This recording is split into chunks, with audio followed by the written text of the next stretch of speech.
Shalom Bapak Ibu Saudara, puji Tuhan kita bertemu kembali dalam Sola Gratia, Sekolah Gratis Teologia. Shalom Bapak Ibu Saudara, puji Tuhan kita bertemu kembali dalam Sola Gratia, Sekolah Gratis Teologia. Ada info di sosial media, Tuhan itu katanya bertato. Pada waktu dia saat kita menyembah Tuhan, kuasa Tuhan nyata. Karena itu waktu kita menyembah, kita sama-sama berikan yang terbaik. Hari ini kita sampai dalam pelajaran Kristologi dalam bab yang ketiga. Kita belajar sama-sama hari ini kalau Tuhan Yesus itu disebut sebagai Allah. Nah, ini kita belajar keilahian. Kalau sebelumnya kita bahas mengenai kekekalan masa lampau, juga penggenapan nubuat yang luar biasa dari perjanjian lama, menunjukkan He is the one, Ia adalah orang yang diurapi untuk menyelamatkan kita semua, Tuhan yang diurapi jadi manusia ya. Nah, hari ini kita belajar untuk di perjanjian baru seringkali Tuhan Yesus disebut sebagai Allah. Ini keilahiannya. Nah, disebut oleh siapa? Yang pertama oleh Yohanes sebagai murid ya. Dalam 1 Yohanes 5 ayat 20 dengan jelas dikatakan di sana, akan tetapi kita tahu bahwa anak Allah telah datang dan telah mengaruniakan pengertian kepada kita supaya kita mengenal yang benar dan kita ada di dalam yang benar. Di dalam anaknya Yesus Kristus, dialah Allah yang benar dan hidup yang kekal. Jadi dinyatakan dengan jelas Tuhan Yesus adalah Allah. Nah ya, juga dalam Yohanes 1 ayat 1, Yohanes 18 ayat 20 ya, itu semua dinyatakan bahwa Tuhan Yesus adalah Allah. Ini keilahiannya. Jadi ada dua unsur dari hidup Tuhan Yesus, yaitu keilahian juga keinsanian. Keilahian kita bahas tentang kekekalan ya. Kita bahas juga dengan disebut Allah, seringkali disebut Allah. Juga oleh Rasul Paulus disebut bahwa Kristus itu adalah Allah ya. Dalam Roma 9 ayat 5, mereka adalah keturunan bapa-bapa leluhur yang menurunkan Mesias dalam keadaannya sebagai manusia yang ada di atas segala sesuatu. Ia adalah Allah yang harus dipuji sampai selama-lamanya. Amin. Jadi Mesias atau Kristus itu adalah Allah. Nah, banyak ajaran yang menyangkal tentang kealahan. Oh, Tuhan Yesus itu manusia biasa, manusia baik, guru yang baik. Hari ini dengan baik-baik firman Tuhan yang kita baca, yang kita percayai tanpa salah, dan firman adalah semua kebenaran itu, dikatakan di sini Kristus adalah Allah. Ya. Allah. Yang kedua, kata yang penting untuk menunjukkan keilahian adalah anak Allah. Nah, ini penting ya. Kenapa sih kok orang Yahudi itu marah ketika Tuhan Yesus ngomong dirinya anak Allah? Ya. Karena kalau anak ayam itu berarti apa Bapak Ibu? Ayam. Ya, pahami ini. Kalau anak kucing berarti ini juga kucing. Kalau anak Allah berarti pasti itu adalah Allah. Ya, God. Allah. Begitu, kenapa kok Tuhan Yesus nyebut dirinya anak Allah? Itu orang Yahudi marah semua. Karena anak Allah menunjukkan kesetaraan dengan Allah. Menunjukkan keintiman dengan Allah. Dan menunjukkan bahwa Tuhan Yesus mewarisi segala sesuatu dari Allah. Nah, ini luar biasa ya. Menunjukkan keintiman, hubungan yang dekat, seperti Yohanes 10 ayat 30. Ya. Menunjukkan juga kedudukannya setara. Dalam Yohanes 14 ayat 28, Matius 24, 36. Sama-sama Allah. Gitu ya. Dan yang ketiga menunjukkan mewarisi segala sesuatu. Nah, ini penting. Jadi anak Allah menunjukkan bahwa Tuhan Yesus akan mewarisi segala sesuatu yang Allah miliki, kuasa, ya, kedikdayaan, ya, segala yang ada di semesta itu ada dalam tangan Tuhan Yesus. Nah, seringkali disebut anak Allah. Nah, berapa kali disebut? Nah, kita baca beberapa ya ayat bahwa murid-murid pernah menyebut, Petrus pernah menyebut dalam Matius 16 ayat 16 sampai 17. Para murid Matius 14:33. Markus 1 ayat 1, Yohanes 1 ayat 18 ya. Pernyataan di luar murid pun pernah dinyatakan, ya. Misal oleh iblis. Ya, kita baca ya. Oleh iblis, oleh lawan Tuhan. Markus 5 ayat 7. Ya. Saya baca dari ayat 6 sampai 8 supaya tahu konteksnya.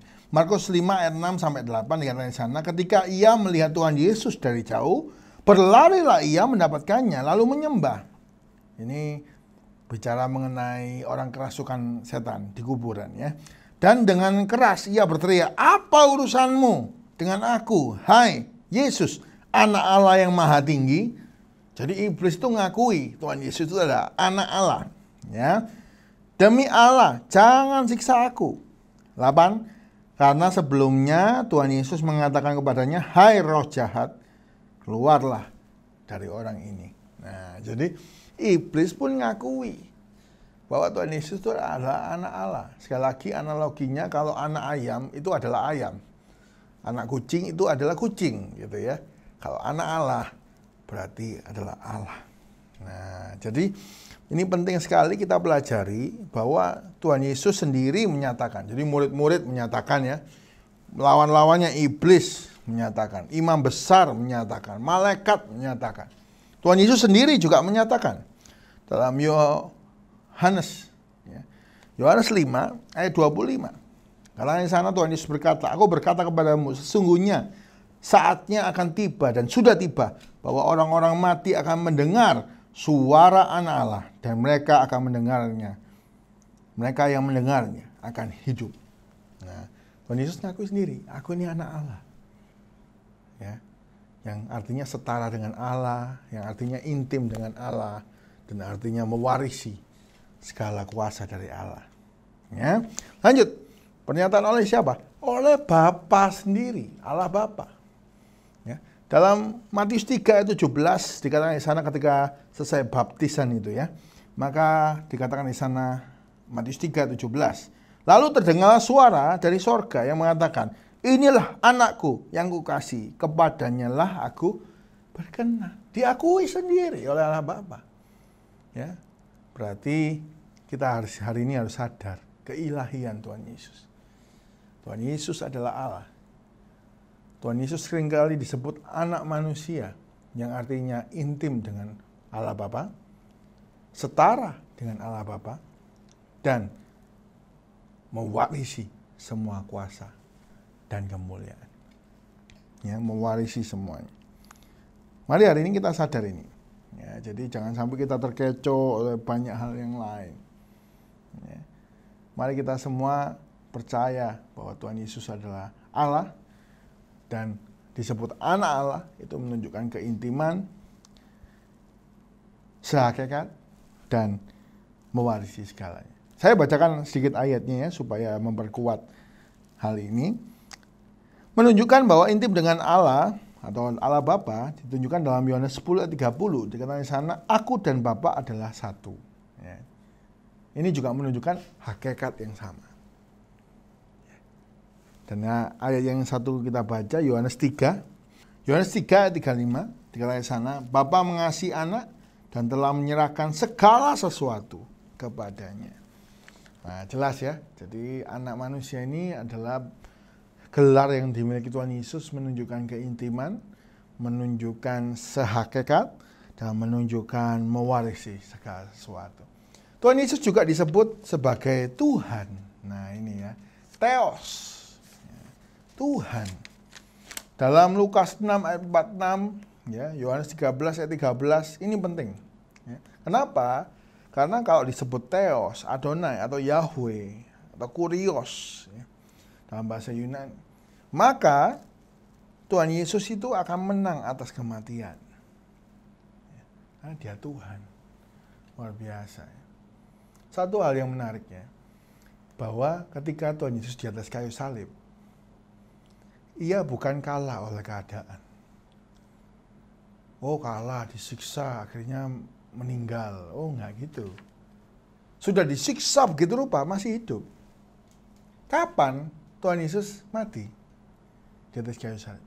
Waktu ia menyerahkan nyawanya. Keilahiannya kelihatan. Kalau selama Tuhan nggak menyerahkan nyawanya, nggak akan mati. Ini keilahian. Dia menang atas maut. Walaupun menyerahkan nyawanya, bangkit lagi. Ya, Dia Tuhan. Dia Tuhan. Luar biasa.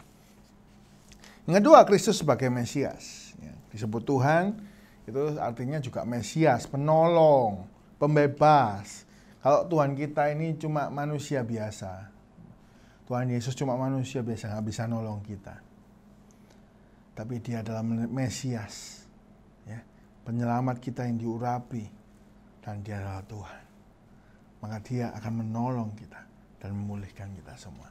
Hari ini kenalilah Tuhan Yesus sebagai sosok yang ilahi, yang dari Bapa. Dia adalah Allah yang benar dan hidup yang kekal. Dia adalah anak Allah yang menunjukkan keintiman, kedekatan, menunjukkan sehakikat dengan Allah, dan menunjukkan bahwa pribadinya adalah pribadi yang mewarisi segala kuasa. Dia Tuhan yang menang atas maut dan sanggup memulihkan kita semua. Puji Tuhan. Mari sama-sama kita berdoa. Tuhan Yesus, terima kasih kami semua boleh belajar hari ini mengenai kebenaran firman-Mu yang menyatakan bahwa Engkau adalah Allah. Engkau adalah anak Allah, Allah Bapa. Engkau setara, Engkau intim dengan Allah Bapa. Dan biarlah kami semua sadar bahwa Engkau adalah Tuhan yang menang atas maut. Bila kami berharap padamu, kami percaya segala kuasa telah diserahkan ke dalam tangan-Mu, baik di langit maupun di bumi maupun di bawah bumi. Dan biarlah kami semua Tuhan semakin percaya dan ditolong oleh kuasa-Mu. Kami percaya hari ini semua yang mendengar, yang lemah Tuhan kuatkan imannya, yang susah Tuhan hiburkan. Tuhan berkati, semua yang sakit Tuhan sembuhkan dalam nama Tuhan Yesus. Karena oleh bir-bir-Mu kami disembuhkan. Terima kasih Tuhan. Berkati siapa yang mendengar, yang mati rohaninya dibangkitkan. Yang ragu-ragu boleh mendapat jawaban. Terima kasih Tuhan. Kami bersyukur, pertumbuhan kami, iman kami terus. Dan pertemuan kami dalam kesempatan berikutnya dengan sukacita yang besar, dengan tubuh yang sehat, dan iman yang semakin menyala-nyala, ingin belajar terus. Bergebu-gebu ingin mengenal Tuhan dan memuliakan Tuhan. Terima kasih Tuhan. Di dalam nama Tuhan Yesus kami berdoa dan jawab syukur. Haleluya. Amin. Puji Tuhan Bapak Ibu Saudara, kita sudah belajar kebenaran firman Tuhan hari ini mengenai kealahan Tuhan Yesus. Bahkan semua murid, bahkan lawan-lawannya iblis, imam besar agung, semua mengakui bahwa Tuhan Yesus adalah anak Allah, yaitu sehakikat dengan Allah, yaitu mewarisi segala kuasanya. Dan punya kedekatan yang luar biasa. Mari hari ini kita berharap, percaya kepadanya. Dan Tuhan kita bukan kalah dengan maut. Dia sudah bangkit dan sanggup menolong kita semua. Puji Tuhan. Bapak Ibu Saudara yang terberkati, silakan tinggalkan like. Bagi yang rindu untuk terus belajar, silakan tekan tombol subscribe. Dan bagi Bapak Ibu yang ingin membagikan kepada teman, silakan share video ini. Bila jadi berkat bagi banyak orang, percayalah firman Tuhan yang ditaburkan gak pernah kembali dengan sia-sia. Dan biarlah kita semua semakin belajar, semakin mengenal Tuhan. Bagi Bapak Ibu Saudara yang punya pertanyaan, silakan tinggalkan di komen. Segera kami akan menjawab. Dan biarlah kami jadi jawaban dan jadi berkat bagi Bapak Ibu Saudara. Sampai jumpa dalam kesempatan berikutnya dalam Sola Gratia, Sekolah Gratis Teologia. Tuhan Yesus memberkati.